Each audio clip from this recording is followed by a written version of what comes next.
Welcome to the Clutch Kitten Gaming Podcast, where I play an indie game for 5 hours and let you know whether or not it's worth your time and money.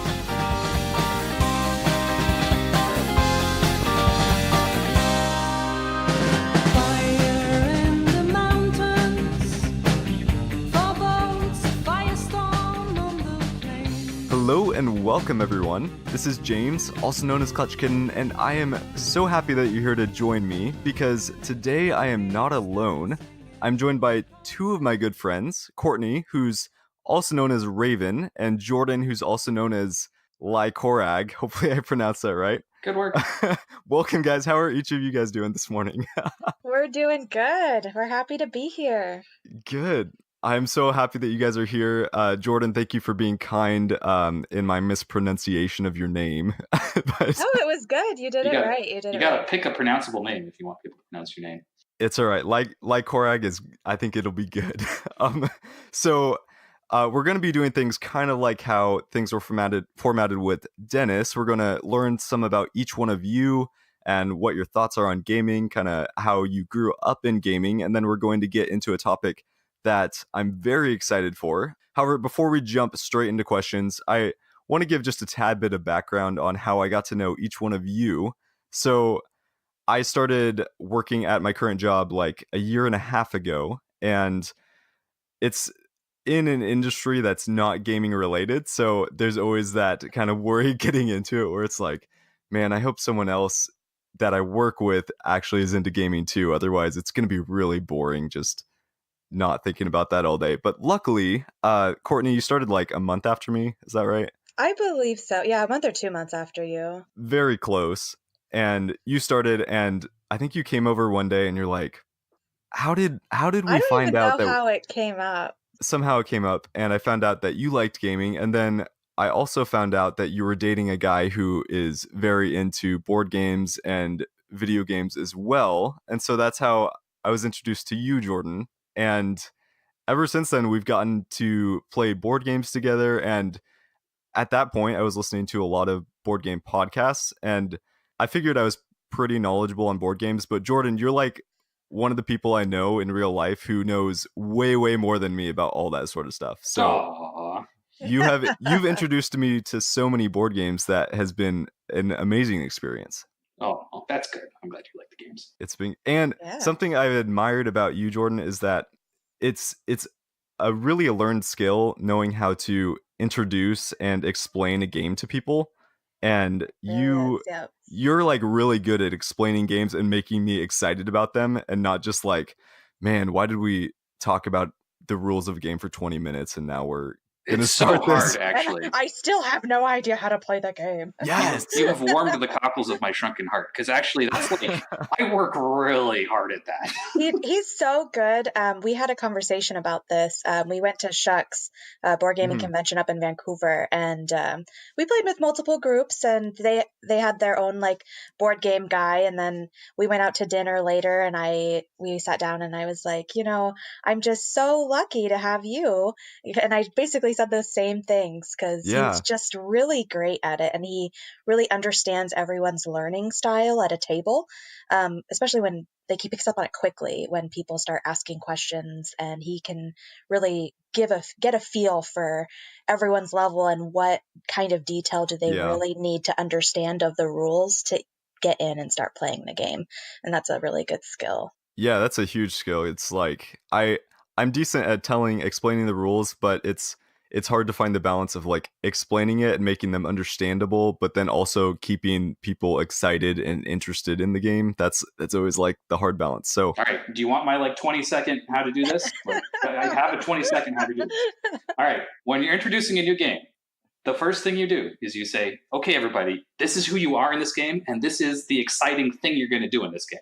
And then the second thing you do right after that, once you've made some sort of slight pitch about like why they should be excited to be playing the game, is you tell them how they're going to win the game. So they have that fixed in their mind for the rest of the explanation.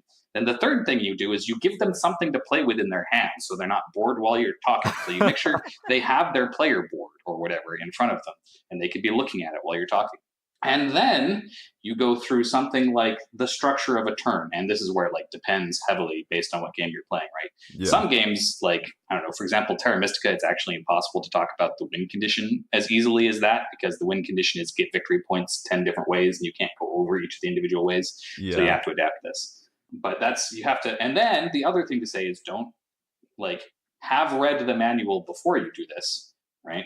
So that you know the rules, and don't read the entire manual aloud to your group. Try and keep it short. And then the hard balance after that, and this is actually something I struggle with, which Courtney was talking about it, but it's harder than like she made it sound. You have to find a balance of explaining enough of the rules that everyone feels like they're good to start playing, and they won't be really angry when there's a rule that you didn't explain yet that comes up, right? Because it's a bad feeling when... Which, by the way, is inevitable. It's inevitable. Yep. But it's a bad feeling when there's a rule that you didn't explain and it like messes up someone's turn. So you got to try and avoid that as much as you can. But you also have to start people playing the game as quickly as you can so that they get into it and they can see what's going on. And then sort of pause maybe after the first round and say, okay, and here's some details, right? All right, that's my 20-second how to explain games. Those are good recommendations. I need to keep those, like, write these down or something. Okay, so let's jump right into learning more about you guys, even though we already know one of Jordan's main strengths here. But Courtney, let's start with you. Who are you today? What kind of defines you as a person? And this can be gaming, non-gaming, whatever you want it to be. What define? This is a hard question for me. That's a deep question. Man. I know, it's so deep. So I guess, I mean, as far as gaming goes, so I was an only child of a single parent. And so my mom worked a lot. She worked nights. And so I was home a lot. So on my own. So I actually had to like do a lot of things on my own. I really wanted to play board games, but I never had people to play them with. So I had board games. I'd make my own rules so I could play on my own and play with all of my... I'm very good at just doing my own thing and making my own rules to games. Which I think when we get to like our questions about our universe, it'll make a lot more sense on why I like my universe the way I do. And so a lot of the games I also played, I had a Super Nintendo and I played Super Mario Bros. A lot. That's one of my favorite games. And I have it on the Wii now, and I love it. And I like to sometimes make Jordan play with me because I'm so good at it and he's not, and I can feel good about being good at a game better than him. I'm really very bad at it. It's true. If I want to like feel good about myself, I'm like, oh, Jordan, let's play some Super Mario Bros. Together. I'm a great gamer. And he's like, okay, I guess I'll do this with you. He's like, okay. So I really like that. I'm super into Harry Potter. I read all the Harry Potter books. And so I loved all the computer Harry Potter games. I have a quick question for you. I recently heard that there's going to be like a Harry Potter Pokemon Go game, like a AR type game. Are you going to play this at all? What are your thoughts on it? I'm sure I'll try it because it's Harry Potter, but I did hear about it. Yeah, I don't know how that's going to work out. I have no idea how they're going to set that up. It sounded weird. I heard someone talking about how it's like you're pointing your camera around and there's like Harry Potter on a broom, like flying away. I don't like it sounds very weird when compared to Pokemon Go. But anyways, you're a very big Harry Potter fan. You have a bunch of Harry Potter charms. You have I think you have like a Harry Potter mouse pad and stuff like that. I do, the Marauders map. Yeah. What are your thoughts on the new movies, Fantastic Beasts? Oh my gosh, like not canon, not canon. I love them. I think they're great, but that's just because I love Harry Potter. But they're definitely not canon. There's some crazy stuff happening in them that I don't agree with. Does J.K. Rowling kind of like go back and just keep changing the universe and like what's actually going on, or is it? You said it's not canon. What is she kind of changing up, or what's being changed up there? So she's not being very consistent with her timelines. I think the biggest example that can be taken from Fantastic Beasts is McGonagall. The Fantastic Beasts movies are like happening during like World War II, like in the 1940s. No, they're not even. It's between World War I and World War II in like the late 1920s, actually. McGonagall actually wasn't born in the 1920s. What? She That's wasn't so alive. weird. So, but then they put her in the movie, and I think the point of them doing that was because they wanted to put some characters from Hogwarts that everyone can relate to, and everyone Yeah. really likes McGonagall, and she does appear quite old in the movies, which I mean, she is an older woman, but she isn't yet born yet during the Fantastic Beasts. I think she's going to be born like about 10 years later or so, 10 or 20 years later. That's so weird. Yeah. So that's like one major thing that's not canon that like every Harry Potter fan is so upset about. But I mean, it's still, the movie is still good, and they're still fun. But yeah, there's just like little things like that they're putting in the movies that people are like, that's not canon. I did notice with Dumbledore, I don't know who mentioned it to me, but he appears pretty young in Fantastic Beasts, but then only, you know, how many years later was Harry Potter the main series compared to then? Well, Harry Potter was born in 1989. Okay, so he's 1989. Dumbledore looks like he's in his 30s in Fantastic Beasts, but isn't he supposed to be like way old I think, yeah, at he's that point supposed to already? be like 100 and, well, by the time they're in school, I believe Ron, Hermione, and Harry are talking about his age at one point in time, and I believe it was in the fourth or fifth book. So they must have been about 15, and he was like 130. Yeah, it was that was one that stood out to me, but I had no idea about McGonagall not even being supposed to have been born at that point. So that's interesting. Yeah. Sorry to interject. I jumped right in on the Harry Potter thing. No, you're good. Thanks for informing us, because I didn't even know about those things. My dates and ages might not be exact, so sorry, super Harry Potter fans who know the dates offhand, who are like, no, those aren't exactly right. I'm sorry. I apologize in advance. Okay, so you're a Harry Potter fan. You like Super Mario Brothers. Are there any other things kind of today that you would say are kind of big hobbies or big things that you have going on? No, I mean, it's not really. I mean, I enjoy painting. I enjoy cross stitching. They're not things I do regularly, but I do enjoy them when I have time to.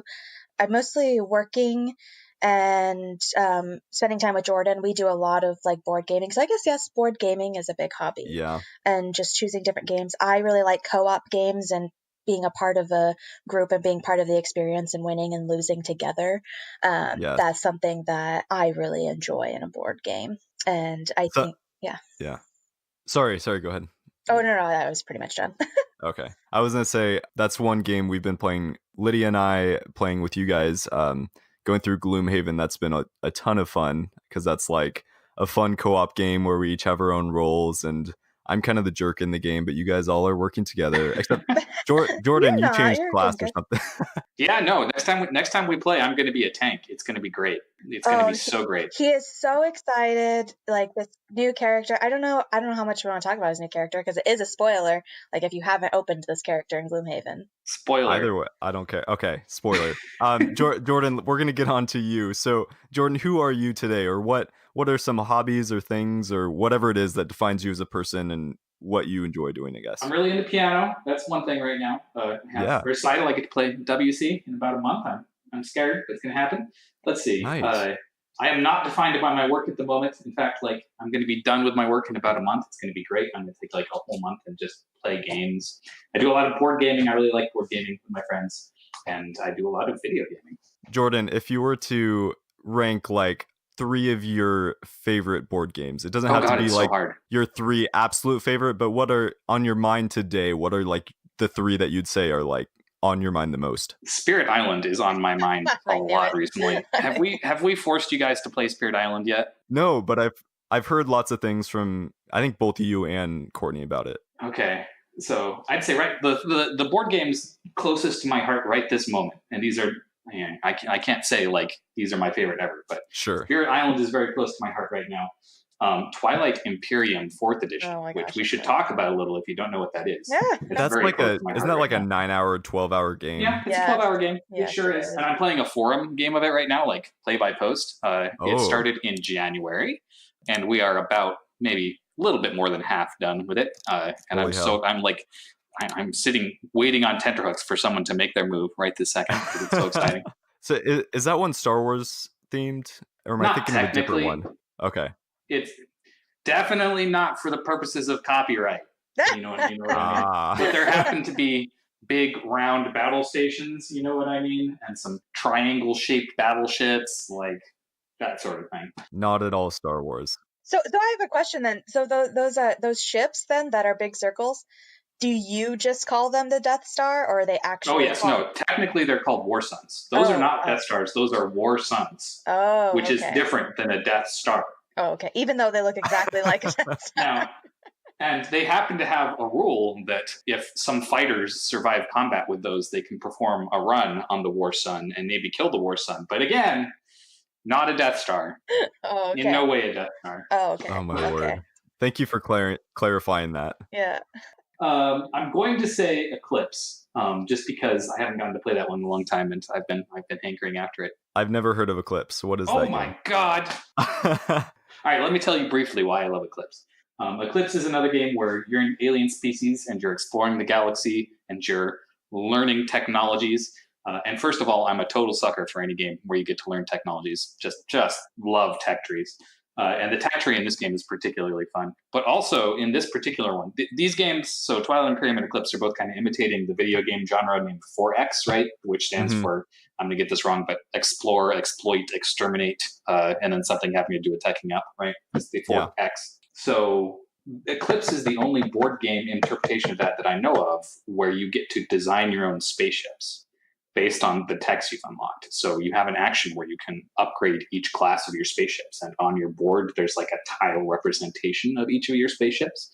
And you get to like upgrade the armor on them or the targeting computer or the engines. And that gets deep to my heart, like right there. That sounds very cool. Huh. Yeah. Those are the 3 games, I'll say. Man, I've never heard of Eclipse, but I've heard of those other 2. Someday we should play Twilight Imperium. Yes. If I can get like a full day to play a game. Oh my god. Courtney doesn't want to, by the way. Courtney is such a hard pass on Twilight Imperium. But you two come up here without her. I am such a good girlfriend. I tried. I was like, okay, Jordan really wants to play this Twilight Imperium. I'll open the rules so I know the rules when we go to play this so I don't have to listen through that. Oh, and by the way, I would have told her not to do this. I would have said, no, don't under any circumstances open the rule book. How many hundreds of pages are the rules? Okay. It's not hundreds. There are 2 rule books, by the way. One of them is like 46 pages and the other one is 18. Okay. Oh, we just discussed you have a guy that just loves rules that would have been happy to tell you those rules without making you sit and read 46 pages. So. Yeah, but sometimes with a game that big, I just get so overwhelmed. And like when all the stuff is in front of me, I'm like, oh my God, there's so much stuff. It is very overwhelming. Twilight Imperium is delightfully overwhelming. Oh, right? yeah. According to who? It's actually it's an interesting discussion to have about Twilight Imperium because there's so much of it. There's so much everything. And yet most people who play it have fun. Despite the fact that it's 12 hours long, it has all these complicated rules. You can get knocked out. Some poor guy on my forum game right now has basically been knocked out and still has to make moves for the next 3 months while the rest of us play out the game. Poor guy. Wow. He's being such a good sport about it. Here's the thing. Despite all of that, it's probably the first big board game that I played in college that got me into board gaming is kind of the modern thing it is. It makes me happy every single time I play it. Most of the other people who play it with me have a lot of fun playing it. And I can't really explain why, because it breaks so many rules. So you should not have player elimination. You shouldn't even have a 12-hour board game. You definitely shouldn't have player elimination in your 12-hour board game. Twilight Imperium breaks these rules, and it's still fun. So good to know. Well, Lydia and I will come up at some point, and if she's not into that, Courtney, you and her can drink some wine and play another game you enjoy. We can go play VR. You guys can play your Twilight Imperium. Okay, that sounds good. Okay, so moving on.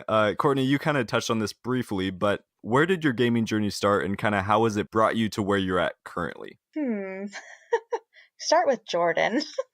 Okay, Jordan, let's start out. Okay, so let's see. First of all, my mother told me I couldn't have a gaming console. Couldn't? I could not, yes. Okay, which was a terrible mistake for her. She should not have done this thing. So when I was in 8th grade, I won. Are you ready for this proud moment of my life? I won the Wyoming State Spelling Bee. And with my prize money, I purchased a PlayStation 1 and just played the ever-living stuff out of Final Fantasy VII. And my mom still to this day hates the music in Final Fantasy VII, can recognize it at like a million yards off and goes, "Turn off that music." Anyway, so that was one thing that got me really into gaming. And another thing is that it's a way I really enjoyed interacting with my friends, of having this sort of, there's this place where there's rules and you know what you're doing and there's a structure to kind of how you're hanging out with your friends, right? For some reason, I really like that. So that's kind of how that's like most of my social interactions as an adult these days, is board games. And also, I just love all the fiddly little bits, and I love the themed, all the board games and stuff like that. So Final Fantasy VII was kind of a influential one. What were some other games you remember kind of from growing up? For my youth, I played a lot of Risk, which I wouldn't play as an adult, but I sure did love it as a kid, right? Once upon a time, I went over to a friend's house and played Legend of Zelda, like the NES first one, and it haunted my hopes and dreams for years afterward, even though I didn't have it, right? Like, still just the thought of that game got to me deep in my heart. I love it. What other games? I don't know. Spyro. I loved Spyro on the PlayStation after I spent my hard-earned spelling bee money on the PlayStation. Did you play the remastered that came out recently? I have played a lot of the remaster. Courtney actually watched me play the remaster. They look so good. I was watching some YouTube videos showing the comparison between like the original Spyros and the remastered, and it was crazy how much better it looks. And just, I mean, it's not that crazy, but it looked amazing.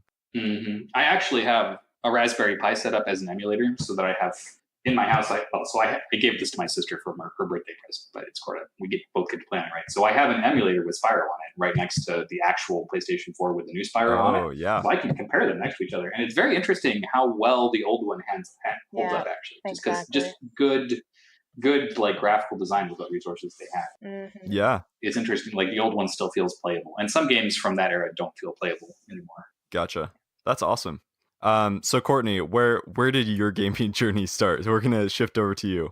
I guess, like I said earlier, like as a child, like that was my main thing, was like just creating board game rules on my own, playing games on my own, and a lot of my Harry Potter PC gaming. And then I was in a lot of sports and a lot of activities, so I didn't really have a ton of time for games. Like those were just when I had the time and was on my own. That was when I was able to engage in those activities. And then when I went to college, actually, I stopped my PC gaming, was just focusing on school, and I never really did any of those games. So there's like a big chunk where, like, as I'm getting back into like the gaming world, where people are like, when this game came out and this game came out, and I was like, oh god, I was never a part of that. I have no idea. You guys need to explain your experience to me. I have no idea.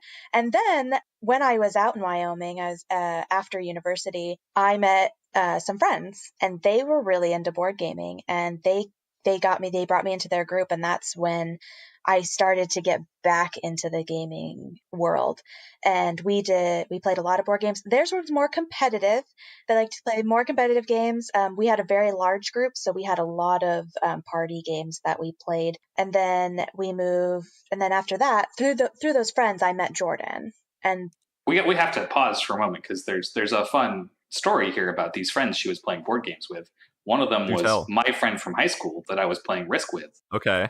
And that is why that particular friend, I don't know, I can say that's why, but that friend continued to play board games, met Courtney, and then Courtney and I were both single, and this friend was just sure in her heart that we belonged together. He's missing a little, like, okay, first of all, this friend is like, she loves to be a matchmaker. She has like all these friends. She doesn't have like lists written down, but they're in her head.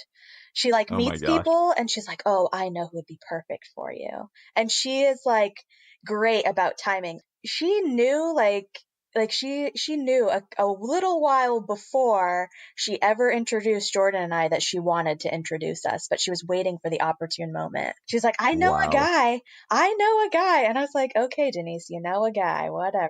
If you're a real friend, you'd introduce me to this guy you're talking about. And she's like, maybe not right now. I'll wait. Like, okay, whatever. And then finally she's like, here, oh, you want to go out to Oregon and do a coast trip on your own? Maybe you should have a buddy. I know a great person. So she's like, here, talk to this guy and see if you'd want to go hang out with him when you went out there. And I was like, oh, okay. And that's what happened. The point is, though, by virtue of me board gaming with Denise and Courtney board gaming with Denise. Board games brought Courtney and I together. That's what we're trying to say. Yeah. That is pretty cool. But don't I say bet that to Denise because Denise wants credit. Like, yeah, I'm sure she feels so good about herself. she's so smug about it. Oh, you can't talk to her about it. Oh my gosh.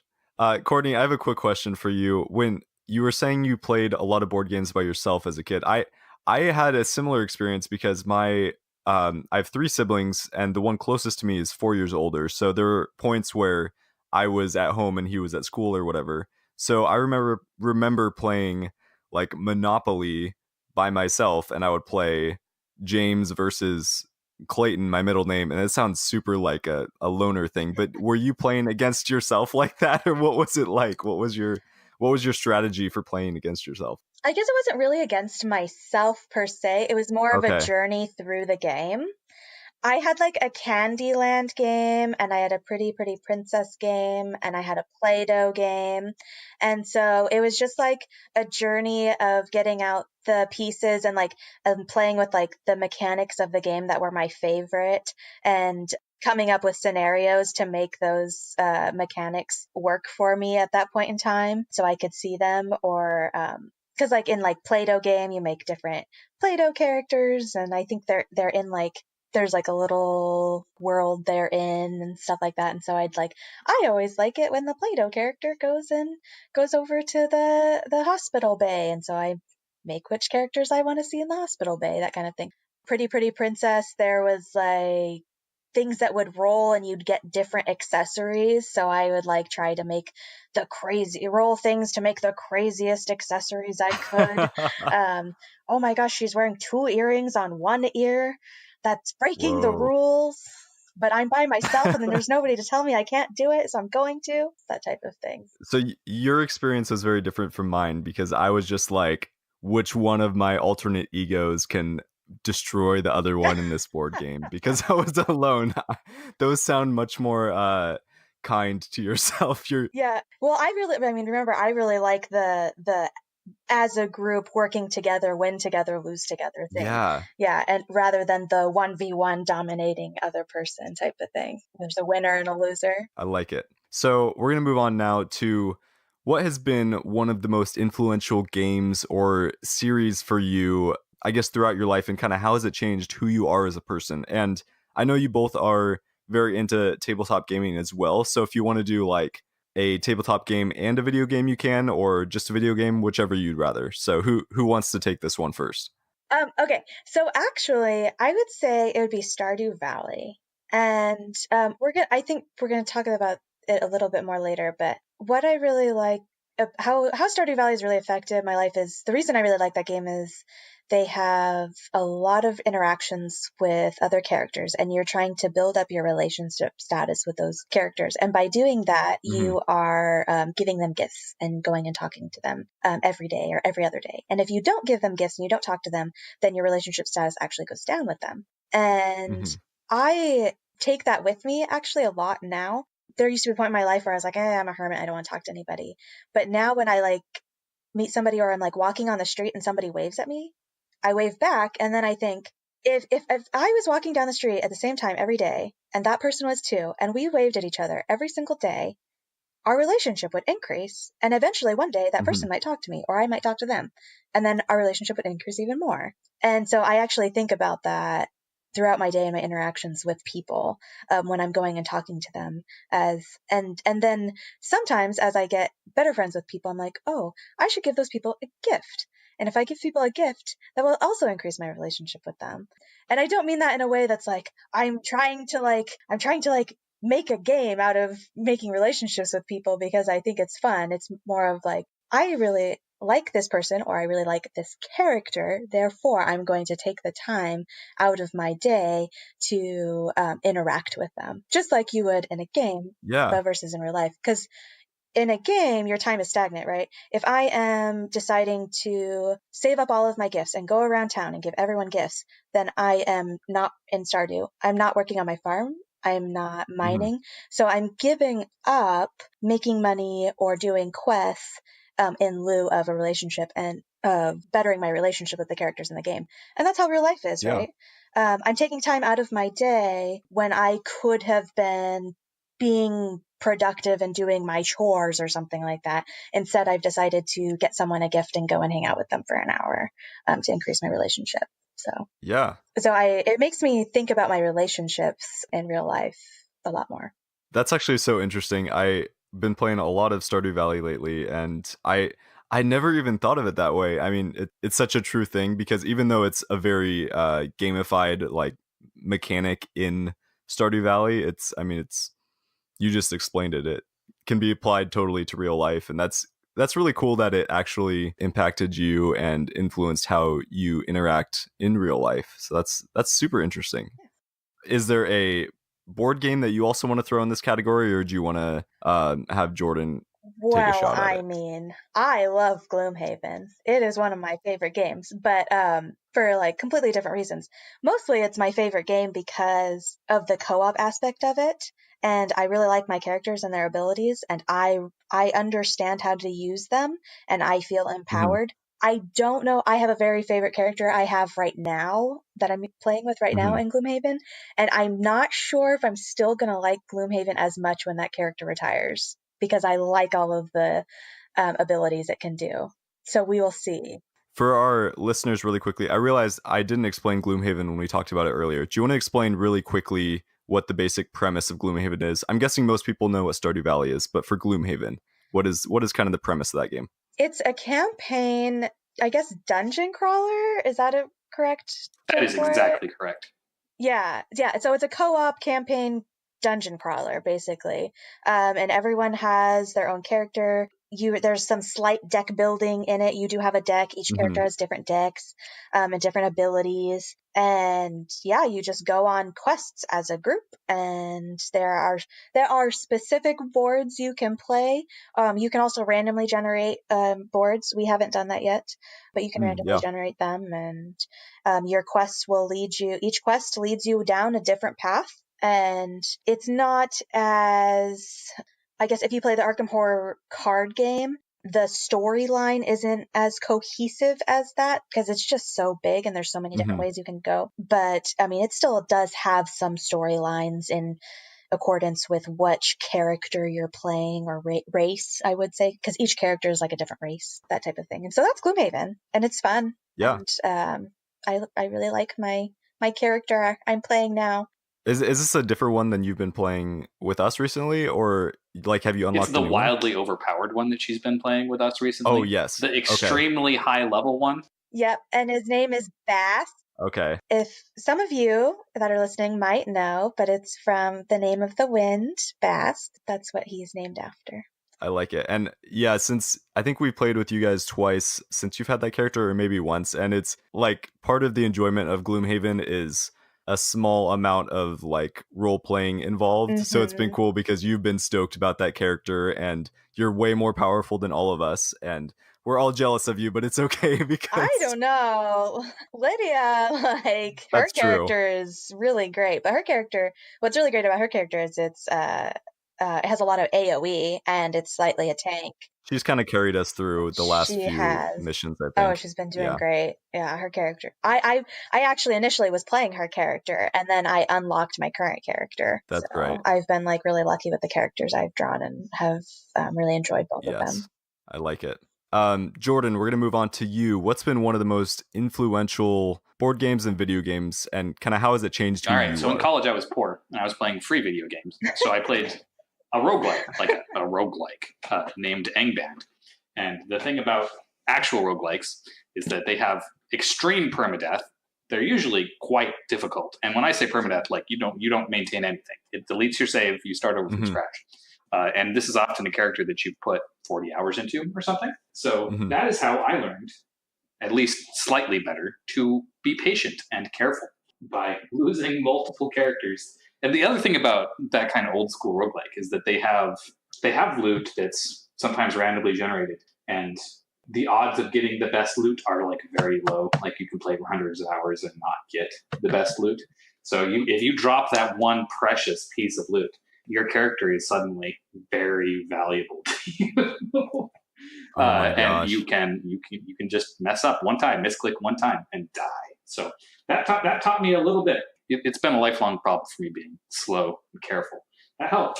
What did What did that game actually look like? Well, it was ASCII, right? So you were an @ and you're on like a grid, and the paths between the walls, the corridors would be like periods. The walls would be hashtags or number signs. Like a dragon would be like a fire dragon would be a red capital D. That's very exciting.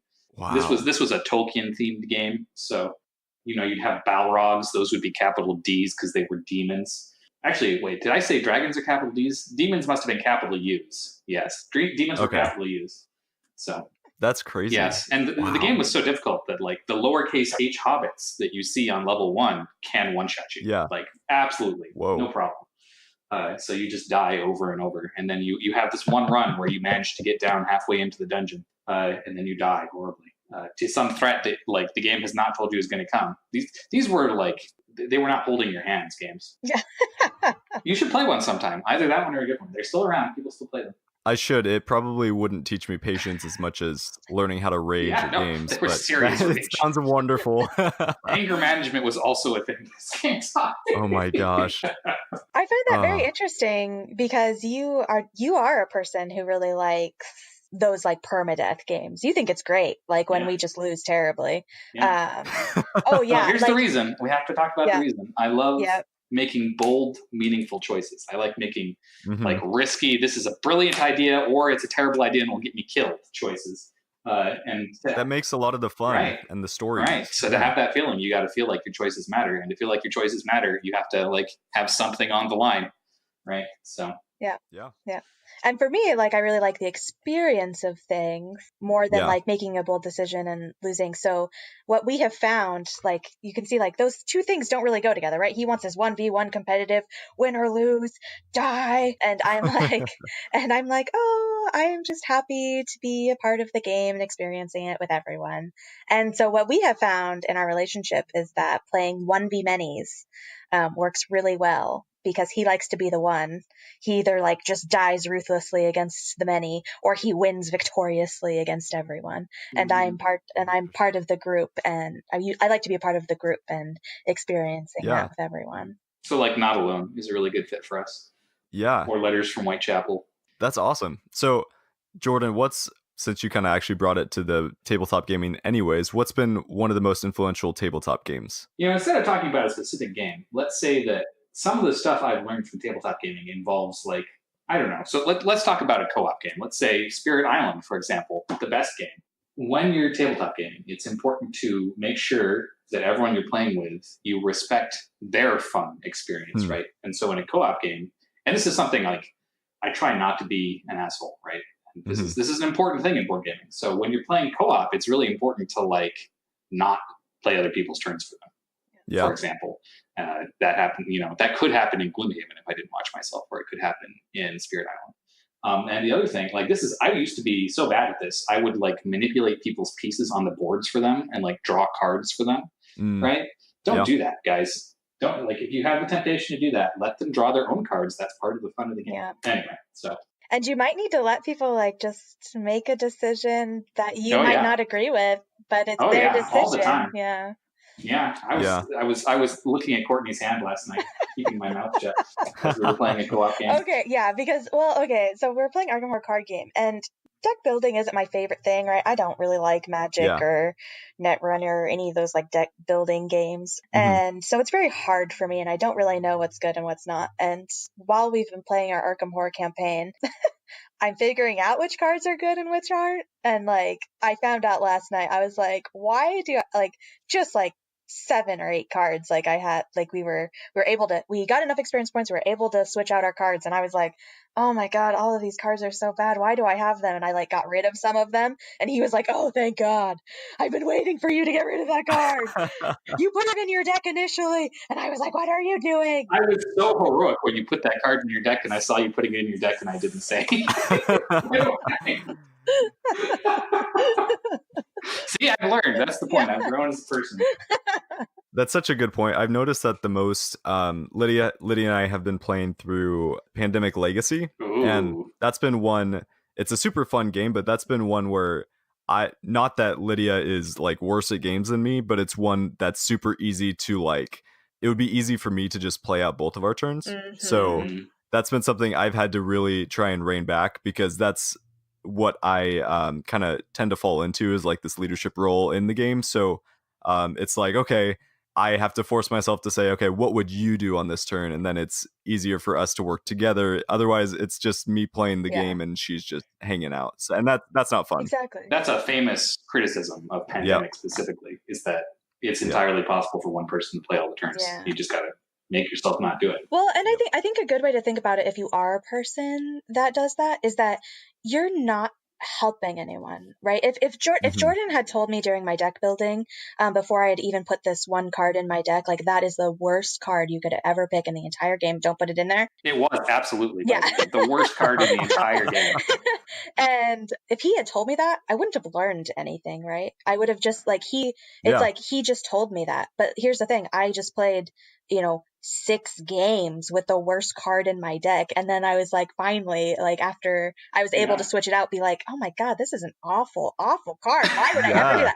I figured it out on my own. She's just staring at this card in her hand every game going, what is this card? Yeah, pretty much. So I learned that on my own, and I learned how to identify that on my own. Yeah.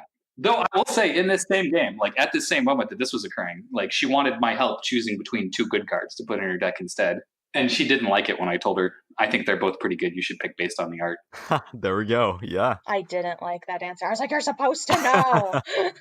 I like it. But yeah, so I would have never learned that. Like, and even I would have never learned how to identify what card would be good for my deck and which one wouldn't if he had said something. Which is a fun thing and is going to add to your experience in that game now, right? Because, like, next time you'll have more fun deck building. Exactly. Even though you say now you don't like deck building. Deck building's addictive. You'll like it eventually. It's true. So if you are a person that likes to do that to people, just remember, you're not really doing them a service by playing their turns for them. That's a great point. That's something I think at least I need a reminder of as well. So thanks for bringing that up. So this actually kind of leads well into our next question. What genre of games can you not seem to get good at? And so we'll start with you, Courtney, and this could be deck builders, but it could be something else. So what was at least one genre that you just can't seem to figure out? Before she answers, I have not yet made her play Dark Souls, so we need to get on that. Okay. All right. Okay. Now go ahead, Courtney. I don't know. I would probably I played some Hearthstone, and I haven't really played Magic, so I don't. But yeah, when I was playing Hearthstone, like, I was not good at Hearthstone. Like, I only played the computers, and I was still kind of losing against the computers. I don't know deck building. Like, I that's hard for me. So I would say those ones. Is it just because it doesn't really interest you, or just the way the mechanic works it's not really how you think about games, or what? It's probably not how I think about games. Gotcha. Quite frankly, like, I can't, like, there's not other characters I can interact with and do, like, I guess there's like the character of the card, but for me, like, I don't, it doesn't resonate with me very well. Yeah, that totally makes sense. Yeah. And like, okay, I have to put all these cards together, and like, I have to figure out like how my cards will interact together to have good combos, and but the thing is, I'm not necessarily always going to have those different cards in my hand at the same time to do the combo that I want to do. And I know that some people are like, yeah, exactly, that's what's so fun about it. I'm like, no, that's not fun for me at all. I like, for example, in Gloomhaven, you have all of your cards with you, and I always, I actually plan out my turns, like, almost like I have all my different cards that I like to play together to combo them together, and I try to make sure I always have my favorite combos together in that game, because you always just start with your entire deck, whereas in Magic or Hearthstone, you don't. It's by you, and you have to pick it up. That is kind of one nice thing about Gloomhaven, is it's pretty easy to find those combos because you have all those cards in your hand. It's like, it has to be, I mean, for me, I think my character has one of the smaller decks, so it's especially easy for me, but you don't have to like wait to draw something to find those combos. Right. Have you tried Slay the Spire at all? I know Jordan is super into Slay the Spire. I can't remember if I've asked you this. I have not tried. I have watched Jordan play lots of Slay the Spire. Our friend out in Wyoming plays lots of Slay the Spire. I might like it. I do like that you can see the characters interacting with each other as you play your cards. Yeah. That's really fun for me to see, but I haven't tried it yet, no. Gotcha. All right, so Jordan, what's one? I know you are a god gamer. You're just good at everything. But what can? Don't tell him that. Yeah, don't say that. There's multiple answers to this question, by the way. I am so bad at shooters, but I'm not even going to say shooters. I'm going to say visual puzzles. And it's weird because you would think I would like puzzle games, but my spatial reasoning is so awful. And that's part of the reason I'm bad at shooters, actually, also, is that I get lost in the maps. Just like I don't even know whether to turn right or left, and somebody shoots me in the back of the head while I'm trying to figure it out. But visual puzzles in particular, I just like bounce right off of because my brain just doesn't get them at all. What's a specific game that's a visual puzzle that you're thinking of? I can't even remember the name. Let me go look it up here. Sudoku? Yes, I'm awful at Sudoku. Okay. That's one of the ones I'm awful at. There's a video game I'm thinking of, and I can't remember the name of it right now, but it's like you're wandering through a maze, and the maze is like constantly changing shape around you. Wasn't that screensaver for Windows 95 or whatever? I was also bad at that screensaver. Sorry. Bad at all games in this genre is what I'm telling you. Yes. Yeah, I don't own very many of them is the thing, because like I try playing them and I bounce right off. But yeah, no, that's a genre that I'm just awful at. In board game, there's one named Set. I don't know if you've tried playing. It's pretty popular. Well, it's like, so you have cards in a grid on the table, and the cards in a grid have an image on them that has some traits, like the image has some number of objects and some color of objects and some pattern on the objects, and you have to match sets of those. And it is literally, Courtney, if you ever want to play feel good at games, like buy that game and play it with me, because I am mentally deficient at this one particular cognitive task. Good to know. Yeah, no, I'm real dumb at it. I like this. You guys complete each other, because Courtney can work through those visual puzzles and you can take care of the deck builders, and great. You cover all of the genres of games. Yeah. Courtney, that means you have to get good at shooters, just so my gosh. Well, okay, I play that one shooter in VR, my cowboy shooter skeleton game. Oh yeah, you were great at that. I love that game. It's great. Which one is that?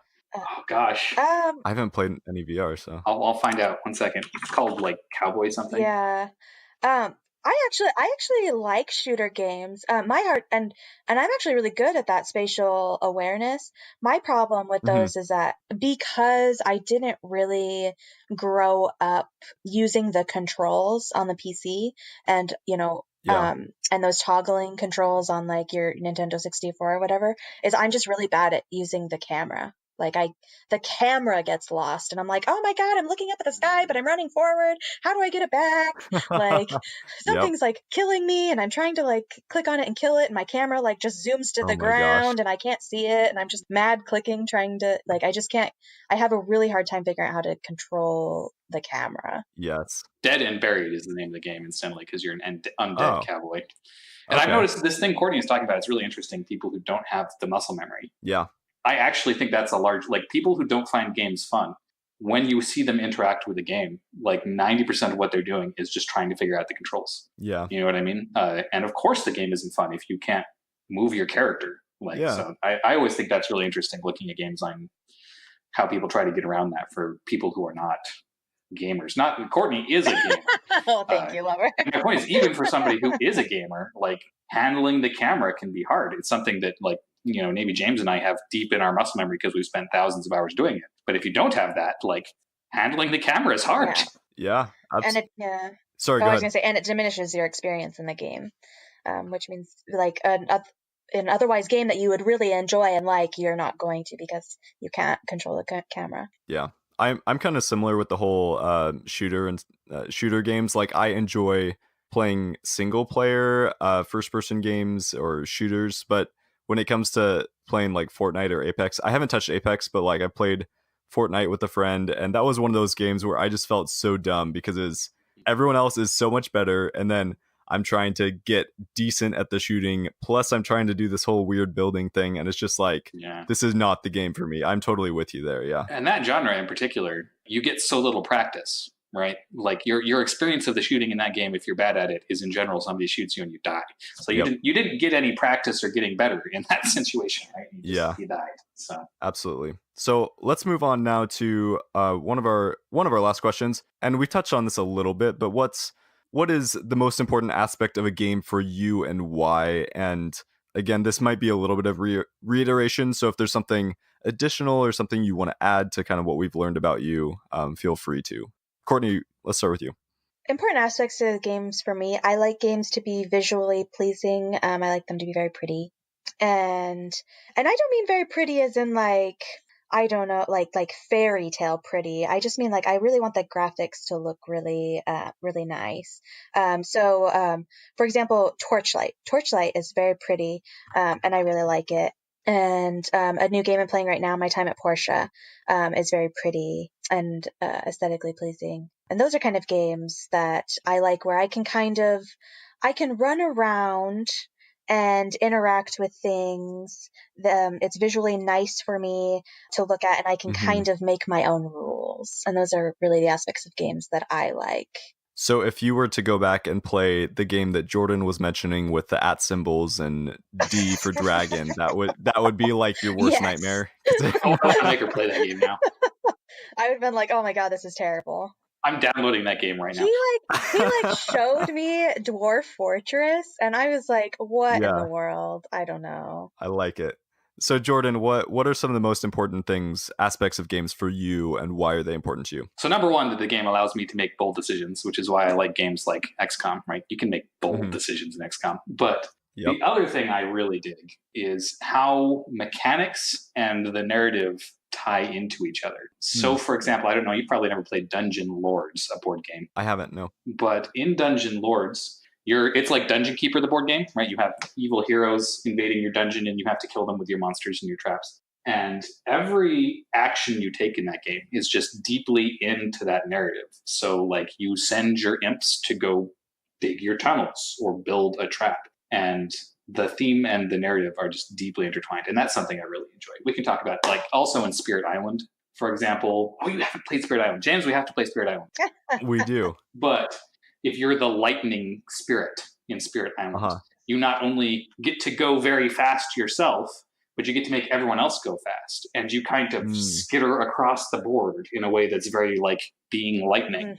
And that pleases me deeply. Yeah, so. like I play the ocean, and so all of my tiles start on like the outside skirts of the board in the ocean, and my cards will mechanically swoop my presence into the land and then swoop my presence out of the land, and I can drown things into the ocean. It's a very interesting mechanic. Spirit Island is really good at it. Awesome. So let's move into the most important question of this entire episode. This is where you each get to create your dream mashup game. We're going to go to EA after this. Actually, no, let's not do EA. Let's do a company that actually is making good games. And you're going to pitch this game to them to create and put $100 million into. So you have to choose a character, a weapon, a location, and a genre to pitch to these executives. So I'm sorry, my answer to this does not fit into your structure, but I'm answering it anyway because I have such firm feelings about my mashup game. So my favorite game of all time is Allegiance. Have you ever heard of Allegiance? Have I talked to you about Allegiance before? Maybe. Right. I don't know. Brief history of Allegiance. 20 years ago, Microsoft decided to make a video game, and they made the best video game of all time. It's a multiplayer online space flight sim where you're like fighting over a little section of space and you're in like a space fighter, but one person on your team is playing an RTS, and everyone else on the team is that person's units, basically. So the commander has NPCs that they're controlling to get resources and to build bases and upgrade your tech. And everyone else has to be the combat units using the tech to go blow up the enemy's bases, defeat the enemy's resource gathering stuff, defend your own resource gathering stuff. And the sense of teamwork in that game is like in no other game I've ever played is there teamwork like there is in that game. And it's a beautiful, gorgeous game. They launched it, Microsoft built this game, launched it. It promptly flopped horribly because they screwed up, and there was like, in the voice communications, there was a way to crash everyone's client, and there was no such thing as matchmaking because it was 20 years ago. So the game flopped horribly. Microsoft open sourced the game, and a dedicated community came together to fix all the bugs. and like make the game last another 20 years. And it's still being played. Wow. In fact, tomorrow at noon is the 19-year anniversary. Yeah. And I'm kind of hoping to go play it, even though we have board game plans also. So that is my favorite game of all time, Microsoft Allegiance. I was in Xenotech. Nobody who's listening to this is going to know what that is, but I'm very proud of being in Xenotech. So a game that I hate, but I love many things about it, is EVE Online, which is another space game. Gorgeous. Most beautiful game probably I think that I played, in my opinion. So I keep wanting to try to get Courtney to play it just a little bit so she can see how beautiful it is. Yeah. But she'll hate everything else about it probably.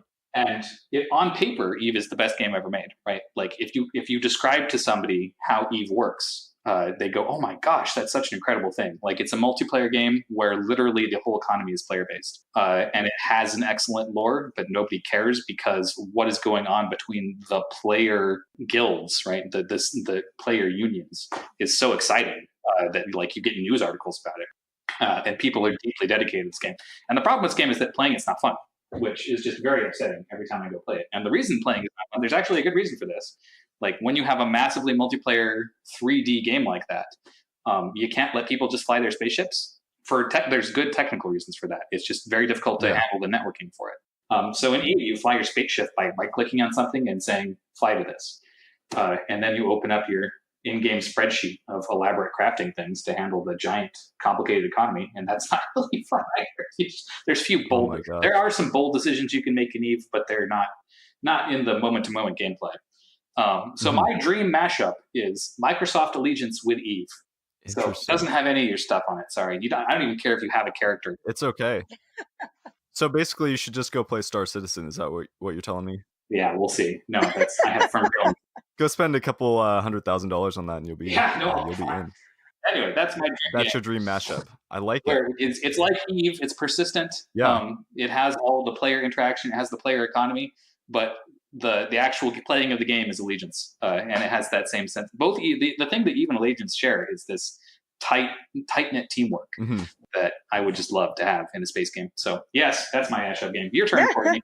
Well, my game is like everyone has built this game in some form or another. That's okay. First of all, so I don't have like a specific, like I have like favorite characters in other games, but I think one of my favorite characters that I like to build my favorite character in all of my own avatar building games. And my character has blue skin and either red or bright green red or green eyes. That's like my favorite character. And they are very good at fighting. I always like to have usually a sword. I've tried the whole what's it called? Like crossbow, bow and arrow type thing. Actually, I wouldn't mind magic. I would like, that would be pretty cool for my character to have like, be able to do like magic out of their hands, almost like Ari from League of Legends, right? That'd be pretty cool. Yeah. But like a sword for sure. And then my world would probably be like a Stardew or My Time at Portia world, where it's just like this giant landscape, beautiful landscape, full of different like villages and towns where you are going and interacting with people. And I think it'd be fun to like go on quests, not just by yourself, but maybe you could take like groups of the townspeople with you or something like that. They do that a little bit in Portia, where you're going with like one other character. I don't know how hard it would be for like 5 characters to be with you and doing their own thing. But I really like that. Just like being a part of the world and building it up is kind of those are like my favorite types of games. So I don't know if we can like pitch my game to anyone because it's already been created. I mean, look how many millions of people have played Stardew, and I mean, you see My Time at Portia is kind of like evolving that genre or building on it. So I mean, it's a popular genre for a reason. So that would be fun. Quick question. X-Men, what's the name of that character that is blue skinned and doesn't she have red eyes? Rogue or something like that? Is she like your favorite character, Courtney? No, I think more of like from the like the creatures from the Avatar movie more than I think of her. Ah, okay, yeah. Mystique. Yeah. I do like her though. Yeah, I do like Mystique.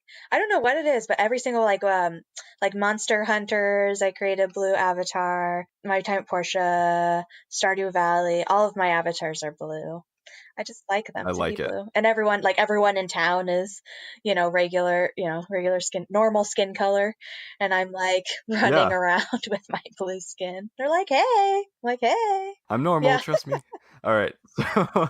So we'll get into our last main question here, and that's what have you guys been playing recently? And Courtney, you've kind of mentioned My Time Oh at yeah. Portia, but yeah, you actually want to talk about that for a tad bit. And Jordan, have you been playing that as well? Or I have been playing it. I have okay. played it significantly fewer hours than Courtney has played it. He's taking a break from it.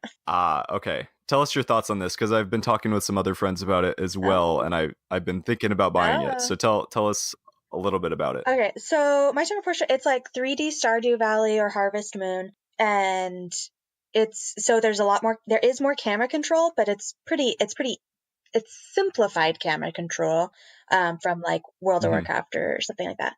And you basically, it's like this post-apocalyptic. The AI had like risen up and like destroyed all of the earth, and now you're like in this post-apocalyptic wasteland, even though it doesn't like look like a post-apocalyptic I wasteland. was gonna It's say, really yeah. pretty. But there's like this little town, and kind of how they introduce it to you, just like in Stardew Valley, they say, Joja Mart Corporation versus creating the community in Town Hall. They Mhm. kind of they set that off for you in the beginning in Stardew. And they try to kind of do that in Portia, but it's very mild, but it's like the church versus the AI. Mhm. It's very mild, and as I've gone through the game, as far as that has been concerned, I have the feeling that really what's happening is like it's beneficial to have technology for some things, and you are going into the mines and like defeating evil AI. So it's about having a good Yeah. balance between having the AI in your community and or not, because there are some things that you can only get at the church. Like it's not like in Stardew Valley, I can choose to never go to Yeah. Jojamart and I never have to interact with Jojamart. Here, you do have to interact with the church and the people in the church, and there are conversations. For example, there was one interaction I had with a person who was in the church, and I was trying to complete a wind turbine. Well, this person used to live on a wind farm, but she didn't agree with her family's perspective, so that brought her to the church. And the pastor was like, "Don't help them. AI are dangerous. Think about it." And the pastor goes away, and she's like, "Oh, it's okay. I'll talk to him. This sounds like a really beneficial thing for our town. We should generate these wind turbines, and I'll show you how to create a wind turbine engine." So I feel like it's what's going to happen. It's like a very happy game, right? So I think what's going to happen is it's going to come together where the church and the community are like, yes, we need technology to help us build our economy, more than like there's this evil bad guy and this good guy type of aspect. That is interesting because it's very polarizing. In Stardew Hmm. Valley, it's like you either do the Jojo Mart jerk route to the town, or you build the community and help save the Yeah. town. And yeah, it sounds like this is more of a balance between like finding the good and bad kind of each faction Hmm. or side, I Yeah, guess. exactly. And so, just like Stardew Valley, you are going around and doing quests and building up your farm and interacting with people. You can get married if you want, and that, and it's just a really, it's like a I think I do like it more than Stardew Valley. Stardew Valley is more like Wow. farm based, whereas Yeah. this is more Portia is more tech based. So you're like trying to build up engines. You're going down into the mines more, and you're more like processing ores and building items rather than farming. I mean, there is some farming in it, but I've actually chosen to do very little farming. It's less prominent. That's cool. I'm super interested in playing this then. That sounds really good. I'm a fan. Awesome. I don't know what's Jordan. We can ask Jordan about his opinion. I like it. That's my opinion. The gameplay loop is good. I like the way the crafting kind of feeds into a loop for a day. There's some interface things I wish were a little bit better polished. I think Hmm. Courtney did not tell you the story of how she played this game for 20 hours and missed out Oh, on something super core that they didn't explain Oh at all. Like no. she's perfectly reasonable Oh. for her to miss out yeah. on this, but like she was going and chopping trees for like 10 hours of gameplay when she didn't Yeah. need to be. Yeah. Oh. Shoot. So there's some polishing I would like. I would like the social system to be a little bit more fleshed out. Like currently, Hmm. it's kind of hard to make people happy with you, and I think the writing, I would say it's slightly less good than Stardew's You writing. think so? Courtney doesn't. Courtney loves this game I so much. I think Okay. the storylines of the characters are a lot more fleshed out than those of Stardew. You think so? Well, you're farther in than me, so maybe there's more fleshing out farther than I have been, right? Yeah, I think so. And I mean, I do see it is hard to like increase friendships with people. Like it's definitely a lot harder. But I think they've intentionally made it harder because well, in Stardew, it's a one-on-one thing. So if you go give somebody a Mhm. gift, you just increase your friendship with that one person. In Portia, if you go and give one person, well, actually, you'd have to increase a heart with them. So you'd give one person a gift, like maybe like 5 or 10 gifts. But after you increase to one heart, Mhm. then your friendship level with other people that are associated with that person also increase, right? Just Oh. like if we were like, just like friendships, for example, like you and I work together. So I see you every single Mhm. day. We interact every single day. But occasionally I do interact with Lydia. So because Mhm. my friendship with you is increasing, it's also slightly increasing with Lydia in real life, right? And so that I think that's kind of the concept of that game, and I think that's why it's a little bit harder because when you increase a heart, you'll also be increasing it with other people. And if you do that with multiple people, it starts to snowball and then becomes really easy to increase your stars and hearts with other people. So I say stars and hearts because it's a star for people you can't marry. It's a heart for people you can. That's kind of a nice distinction instead of having to go in and like see, okay, who's single Yeah, here, who's not. exactly. Like, I want to know, James, how do you feel about the fact that Courtney is intentionally grinding rep with you? Like that's I don't know, man. I'm gonna be skeptical every time she comes over to my I know, cube I know. and talking with me Like about LCS and stuff. LEC. Yes, LEC as well. Yes. Uh, okay. That's so strange. Oh man. All right. So, Jordan, what's been a game you've been playing recently that you've been kind of excited about? I really enjoyed Hades, which Oh is yeah. you Yeah. play Supergiant, right? You've played Bastion and Transistor. Yeah. Jordan, I'm going to call you out here. If you had listened to our episode with Dennis, we actually talked quite a bit about Transistor and a little bit about Bash. Anyways, Yeah. I'll See, I'll make you feel slightly bad. But I need okay, to listen to more Hades. podcasts. You do? That's what has Okay. been established. Anyway, I would go so far as to say I think Hades is better than Bastion. Like it's good. What about Transistor? I mean, I know it's a different genre still because this is a roguelike genre, Mm-hmm. Hades is. So it's Mm-hmm. different, but tell us some things you've been enjoying about Well, it. first of all, the gameplay loop is really tight. Like your life is just really smooth, and then there's an in-game reason that you're constantly respawning, which that feeds into that whole mechanics matching with theme. Like you're stuck in the Greek underworld, Mhm. therefore it makes perfect sense that when you die horribly, you just like emerge from a river of blood back in your house, right? Like so that's great. I And really love. basically, sorry, you're playing as Hades' son, is that correct? That's right. You're playing Hades' son. You're trying to escape, Okay. and there's lots of characters. They did a really good job of writing and voicing all sorts of Greek gods and mythological beings and creatures. The first boss you'll fight is Megaira, the first Fury. By the way, Denise, I don't know if Courtney knows this, Denise's online username is Tisiphone, and that's the second Fury after Megaira. Ooh. So I might actually be fighting Tisiphone in this game, and I won't have to ping Denise and make fun of her. Anyway, what else was I saying? So I love the writing. I love the attention to the mythological detail. I love the way everything about it's very important in this kind of combat roguelike that the user interaction feels very smooth, right? Like the way you move feels good and the way you attack feels good. All that stuff feels great. I love the art style. It's this gorgeous cell shaded thing. Yeah. I love the voice acting, as is normal for Supergiant. I just love Supergiant. I think they're probably my favorite devs. So They make incredibly good games. Does it feel I mean, obviously like in Transistor and in Bastion, I haven't played Pyre, but they all kind of have a similar, even though they're different genres, the feel and the look yeah, it still has that is same kind definitely of feel. Supergiant. I would say, Okay. yeah, it's definitely Supergiant.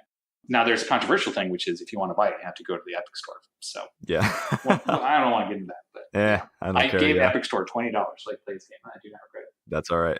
That's probably like I've been playing that. What else have I been playing, Courtney? I've already forgotten. I switch around a lot, right? Like I play lots of different games. I don't play them all deeply. Oh yeah, Astroneer, which is like space crafting. Very fun. I just love it because there's a tech tree and you get to have techs and tech in general excites me. The whole idea of tech. So Yeah, cool. Portia, I've been playing a lot of Magic. Okay, Magic Online. Yeah, the new Arena client. So. Yeah, yes. Sorry, not the old school Magic Online, but the new, okay. But online, nonetheless. I've been playing BattleTech, which I think we talked about this last time we hung out, and my opinion stands that it's not as good as XCOM, but that's not a fair standard to hold it to. Sure, it's kind of like I've heard it's a little bit slower paced. Yeah. Is that correct? Yeah, it is, and I've always enjoyed that universe, and specifically like the mech customization in that universe, and it does a good job of implementing that, so that's fun. And it has a nice little plot. Cool. So now that we've gotten to learn some about each of you, let's transition kind of to the second part of today's show.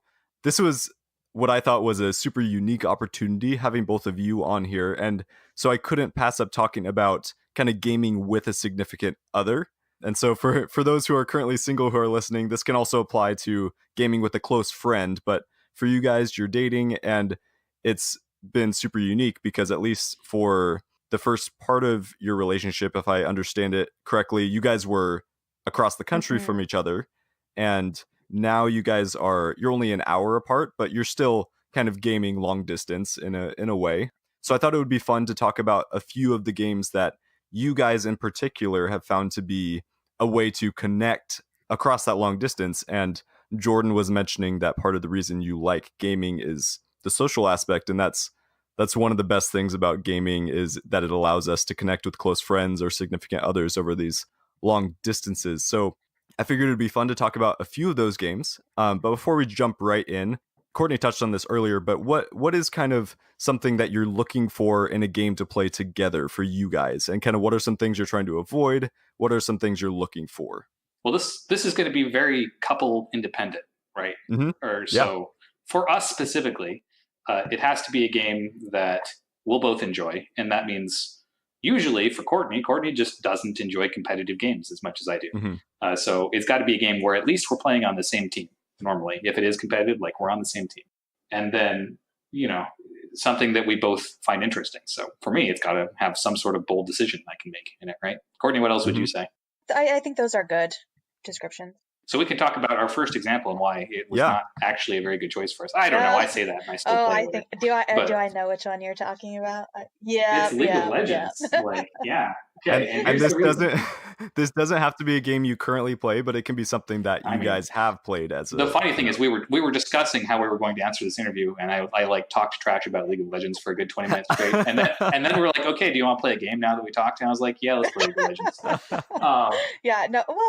Okay, well, League of Legends is like hard. Okay, first of all, like Jordan was like, he first didn't really want to, like, he wanted to introduce me to this game, but he wasn't sure because it was so competitive, and the environment is actually kind of toxic in League of Legends, but he thought that I might like it because of the team aspect of it. And so he showed me one time on his computer, and I was like, oh, that looks really fun. Let's play. And so we did start playing, and I like I like all the different characters, but when I first got into it, I was more of like, I like this characters and their abilities, and the one that I really liked was Tahm Kench. I liked the fact that I could lick minions, and I could eat them, and I could throw them at people, and I was just having the greatest time of my life doing this. However, if you play League of Legends, first of all, Tahm Kench is either a top or a support, and I was playing him as a support. And rule number 1 as a support in League of Legends, don't take your AD carries CS. And that was just like... And Jordan was playing an AD carry, and that was like the highlight of my life for like the first like 50 games or something like that I played. It was just eating the CS and throwing them at people. So this was a relationship builder for Jordan having to be patient with you. All these things working together.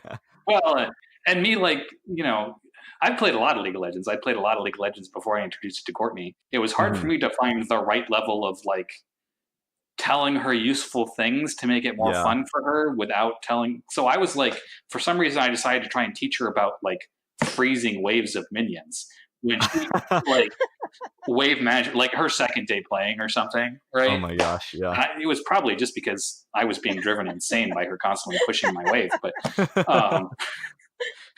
It was a relationship builder. And then the other thing about that is it was not a very good pick because even once Courtney got past this point of mostly just wanting, like, she liked playing against bots for the first month or so, right? And I was driven insane with boredom playing against bots. Like, if I play League of Legends, I want to play hardcore, ranked, competitive. I'm going to win League of Legends. Yeah. And that's not the way Courtney likes to play League of Legends in general. So we would have this problem where she would feel pressured to play like increasingly more competitive versions of League of Legends, right? And I would be bored because I didn't want to play against intermediate bots anymore. So League of Legends is not the best pick, I think, for lots of reasons. That said, we still play it together. It's still a good game. You have to like keep this stuff in mind, and right? Kind of what happened, like why we still play League of Legends despite all this. Like, you might be listening and being like, well, why do you still play it? Was that I played a lot on my own and I did a lot of research, and I actually now know about wave management and not taking the CS and actually how to play on a competitive level. I'm not quite, I do play ranked on my own. I'm not quite comfortable playing ranked with Jordan yet because he is at a higher rank than I am, and just how the MMR works. I am not super comfortable. By the way, listeners, James is better than I am at League of Legends. James is higher ranked than both of us. So that is why we still are able to play now together. But it was initially very rough on both of us because I was playing it very differently than how it should be played.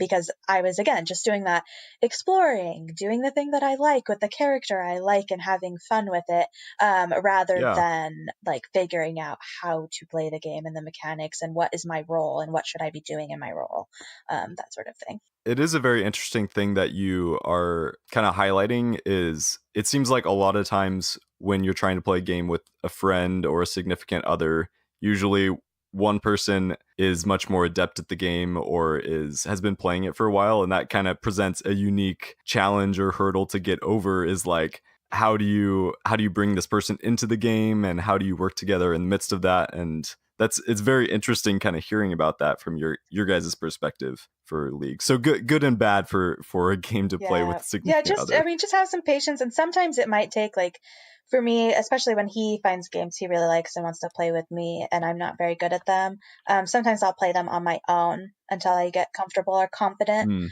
in my abilities with the game, and then I'll come back and play them with him. And I think that increases both of our experiences together.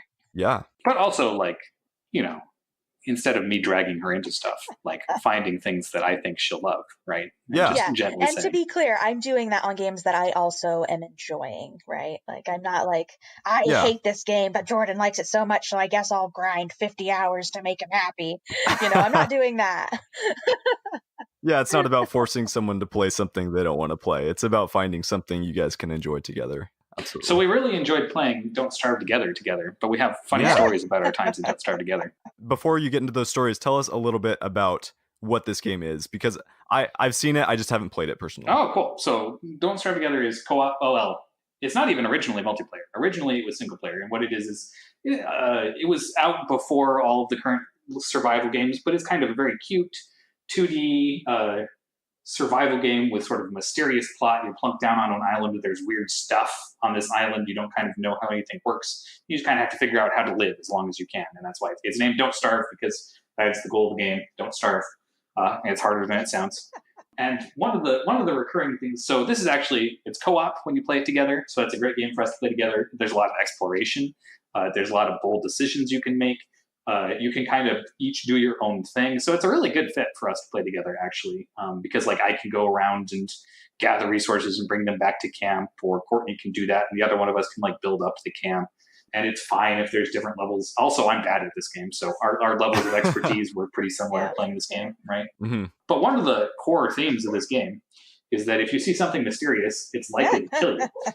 Oh, yeah. Oh, no. Oh, yeah. So once upon a time we were having, and we die a lot in this game because, one or the other of us, and mostly Courtney, would mess with something, die horribly, and then you get into this chain. And it looks so cool. Yeah, she wants to She's making the bold decisions.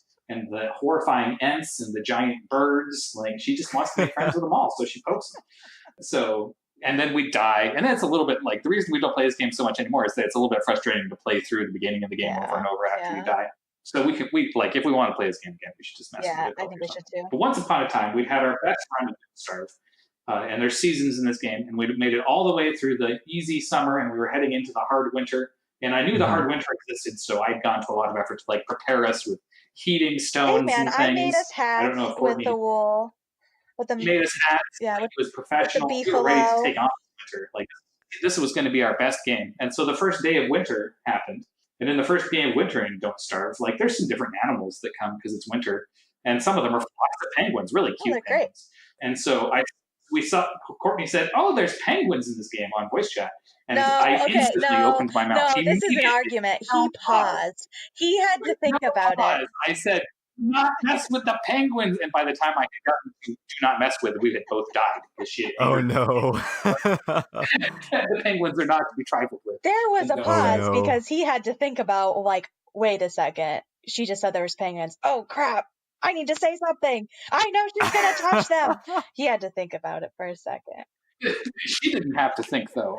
Her first reaction to the penguins. Pretty much. I just wanted to see what they do. Well, they killed me. Instantly killed me, but it's okay. You know what this game is making me think of is, I don't know if you guys ever, I'm guessing Jordan has at least, played Loader, the Lord of the Rings online.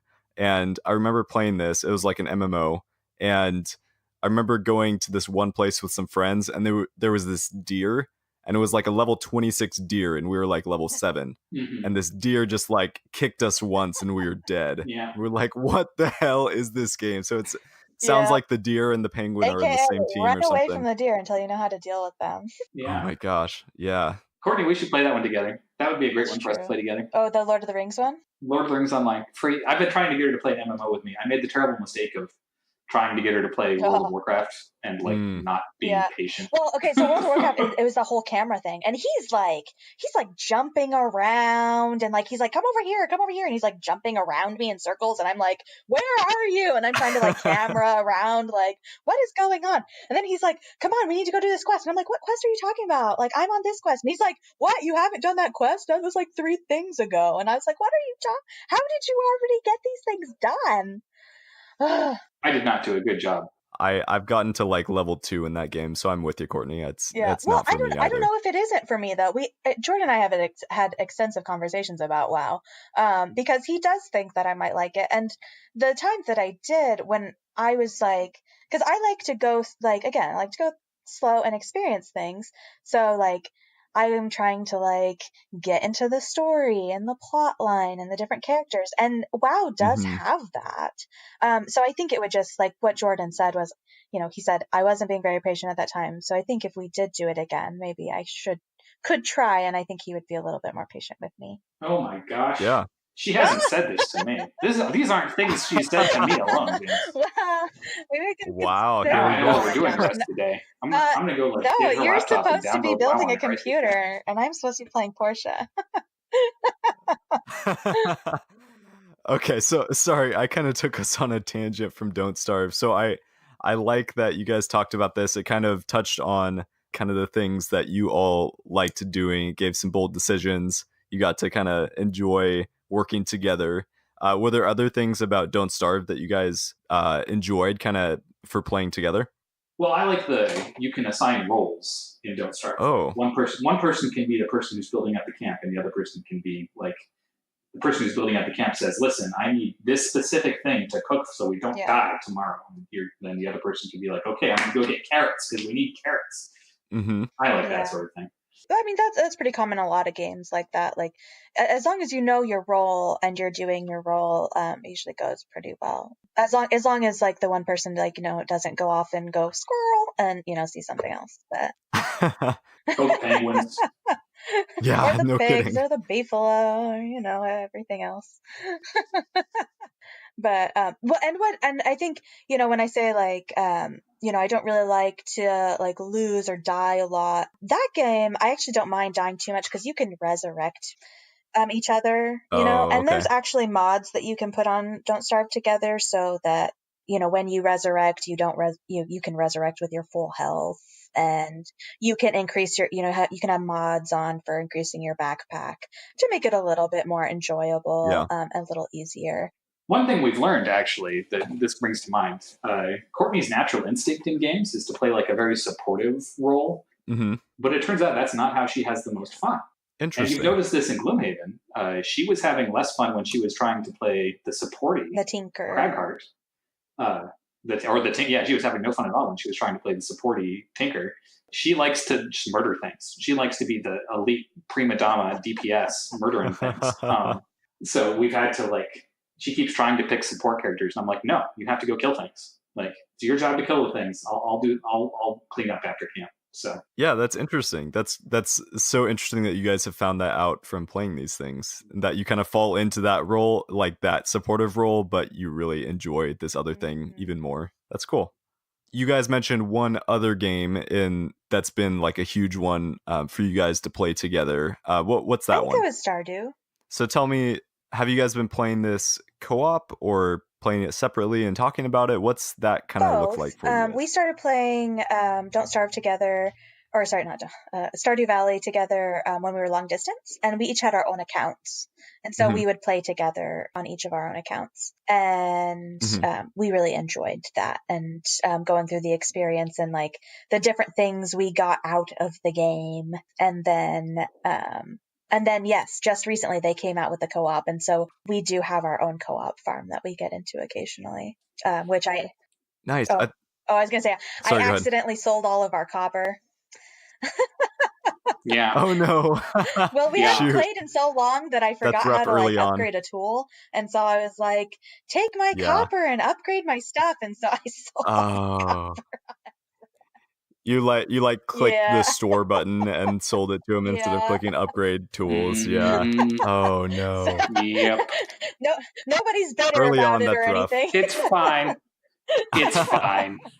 One thing I thought was interesting, we've talked about this, Courtney. It was interesting hearing about how each of you have your own way that you like to play Stardew. And correct me if I'm wrong, Jordan, you're kind of the one who likes to really pursue all of the relationship, like learning about your friends. And then Courtney, you kind of you really like the farm aspect the most. Is that correct? Or did I flip it? No, that's true, which is weird because normally we're kind of the opposite of that in games. But in Stardew, for whatever reason, I really like all the characters and the writing for all the characters. So I max every relationship in Stardew. And Courtney's like, I don't care about any of you. I'm going to have my one husband and maximize my farm. Oh, my husband is great. Oh, she likes Elliot, by the way. Who'd you marry? Because he likes to read books and play piano like somebody else I know. Oh, yeah. Yeah. Oh, yeah. Okay, I'm trying to... Elliot is... I need to look up his face, because I... He's got flowing long hair. Oh, yeah. Actually, he lives down I misgendered Elliot for the first long time playing Stardew Valley. He lives down by the ocean. Yeah. Yes. He's very nice. Who did you marry, Jordan? Or were you I've had two dating runs everyone? Where I married somebody, and I've married Abigail the first time because I like her spunk and her desire to conquer the dungeons. And she's a gamer. And I like purple hair also. Courtney should totally dye her hair purple. And then I married, who's the crazy one? Emily. Emily, yes. I married Emily because I like her crazy. You do like crazy. Okay.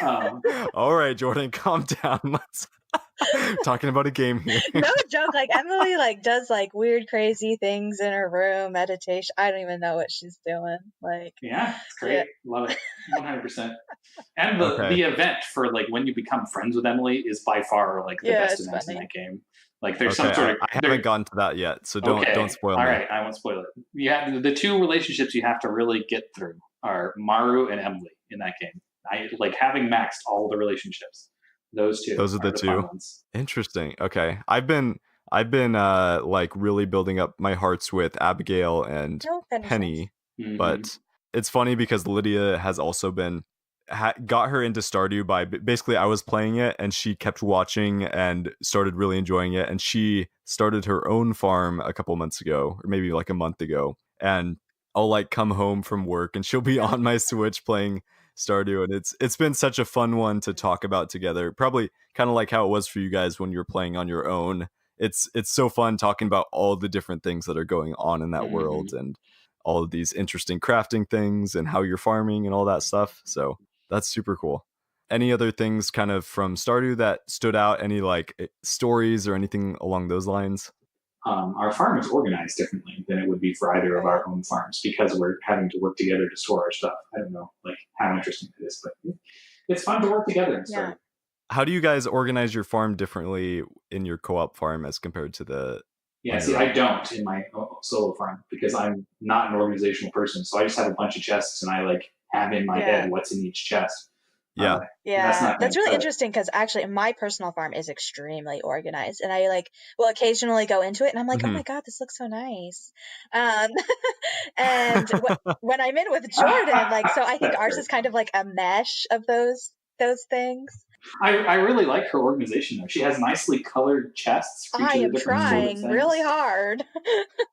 Yeah, That's a smart idea. I try to Yeah. obey her organization for Yeah, the so for chests. example, And like the mining chest is black, and the anything Yeah, like the fish, like all the fish and ocean foraging stuff, that's in a blue chest. Yeah, and that's so so like, and then you smart. like give like a chest for the different seasons. So you give each season a color, and so you get all of your foraging and farming items into each of those chests respectively, with their Yeah. respective color. It looks very nice on my personal farm. Just saying. yeah, I guess it doesn't look so nice on our joint farm. Is what I'm hearing here. I just have like colored all of my chests black because I like Oh, how yeah. that looks, but Yeah, I've kind of done the Jordan thing where it's like I like started accumulating so much stuff, and by the time I realized I wanted to organize it a certain way, it's like I just need a chest to Hmm. dump stuff in. So it's just like all these chests full of these things that I'm slowly organizing and working through, but it's not organized well at Yeah. all. Well, and it It's takes some yeah, time to it's not like quite so good. get like I would say on my personal farm I could probably sell a lot of the things that I have. I have a ton of stuff and ton of farming stuff that I didn't sell that I'm like hoarding. I don't know why, because I feel like I'm gonna do like a lot of cooking or something. Actually, that's probably why. I probably feel like I'm gonna do a lot of cooking so that I could go mining in a new open section out over in the Gotcha. desert. That's really hard to go mining in. So that's probably Yeah, one reason why I saved like all the food items that I'm like gathering. But I can probably get rid of a lot of those. that makes sense. Cool. Are there any other games that you guys wanted to talk about, or is that kind of were those kind of the main ones that have been? there are two distance gaming things that I think would be good that Courtney and I haven't tried yet. So Yeah, let's mention those. Number one, tabletop simulator, because I yeah, really think tabletop gaming is better for couples than video gaming, probably in general, just because of the way it's structured, like where you're Yeah. both equals, Yeah. you know? yeah. So I think tabletop simulator would be good. And it meshes neatly into my other suggestion, which is virtual reality. Because if you're stuck long distancing with somebody, a lot of what's missing is like feeling their presence. And I think Yeah, virtual reality is to the point where like you can feel like someone's there. You don't get to touch them, but like, sure.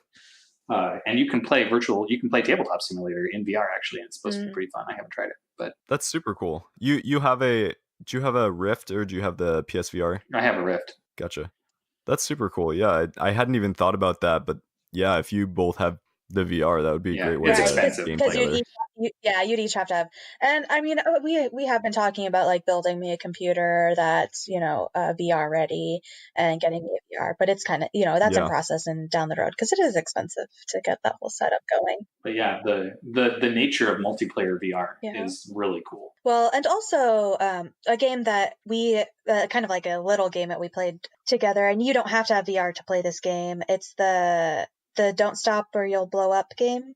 Yeah, Keep keep talking talking and and nobody nobody explodes. explodes. And that's really fun. So in VR, someone can be holding the bomb, and then outside VR, somebody can be talking. And we did that long distance, Oh and we did it with yes, yeah. before Jordan got VR.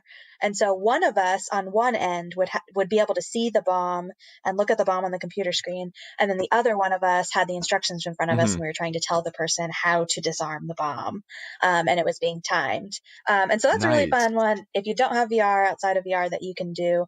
If you do have VR, it's really fun for the person who's holding the bomb to be in VR and experiencing like the lights flickering on and off and the sounds, and it's really Oh fun. my So that's gosh. a really fun two-person long distance game that people can play together that we had a lot of fun with. Cool.